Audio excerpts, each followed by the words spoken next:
So, Managing Director of ZDC Abo Group has been fired with immediate effect after yesterday's power cut that left Parliament in darkness. Whilst President Mnangagwa was delivering his State of the Nation address, Nfunga was trending.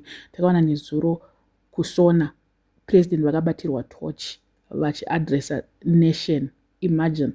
So, Minister of Energy July Moyo personally instructed the Group Chief Executive Officer Cletus Nyachowe to remove the Managing Director, and internal investigation over the matter has been instituted.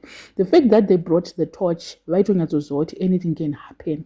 Apa vakuda kuita blame game havo kuti uyu ngaabve because zvakanyadzisa nezuro. I don't know what is happening, but murume uyu atongoita zvake munyama because nezuro press statement yatikapiwa neparliament vakati the loss of power supplies to key system occurred when the parliament building was running on a generator as the main source of supply, with ZESA supply as a standby. When supplies were lost, the investigation indicated that a circuit breaker supplying the load had tripped. The restoration took longer than expected, resulting in part of the sauna being delivered without power supply. Saka ZESA was zvayo pa standby. Murume uyu atongonzi zvake aita munyama ndochokwadi because they were not supposed to fire him. Because vainyatsoziva kuti ZESA is not reliable. Magetsi munyika munomu hatina, but wofaya zvavo munhu aitonzi basa rako iwewo riri pastandby. Generator ndo rakakonzeresa ndochokwadi. Generator was supposed to supply them with magetsi throughout the whole sauna, but it failed. Vakutsvaga munhu wekublema kuti why president anga ari murima nezuro, and nyaya yatrenda kutwitter singatomboita a laughing stock everywhere South Africa kupi, everyone is just laughing at us. This incident has showed us the true state of the nation. Chero vakamubvisa problem yemagetsi is not going to go anywhere. Dzambara futi akadya mari yekugwanda uko ndo waifana kudhila naye. Tinenge titori pari nani nguva ino yemagetsi pamwe tisingaenderwa nemagetsi like it is nas. Someone commented in a comment yandafarira panapa. And one man loses his job because of a power outage that affected one man. Ironically, power outages affect millions for an unhealthy number of hours, yet that has been deemed okay over the years. What is good for the goose is always good for the gender. I mean, I don't know. For the gander. Okay, chirungu ichi.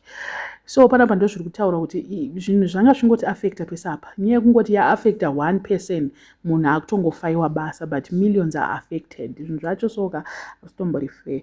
Hanzi mwe panapa they must fire that guy who's sitting on the chair reading nonsense. Ndiye anofana kutombofaiwa wacho, aiverengera murima yewacho iyi, ndiye anofana kutombodzoporwa pachinzvimbo.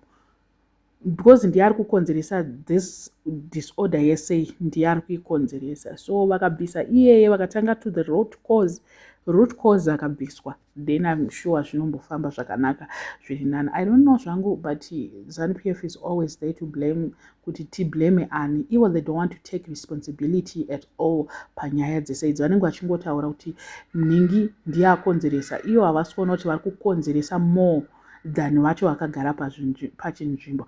Vapedza kufaya director, please ngavaende futi kuna minister wacho vonomufaya futi. Iye Minister of Energy July Moyo ngavamufayo futi, because zvekuda kutsvagana nekuti managing director vachisiya futi ari kushayisa magetsi munyika, it will be unfair for them to do so. I don't know what you guys think, but I'm sure nyaya magetsi it will not go anywhere. At least kana vaonawo kuti nyaya yacho iri kutoti affectawo.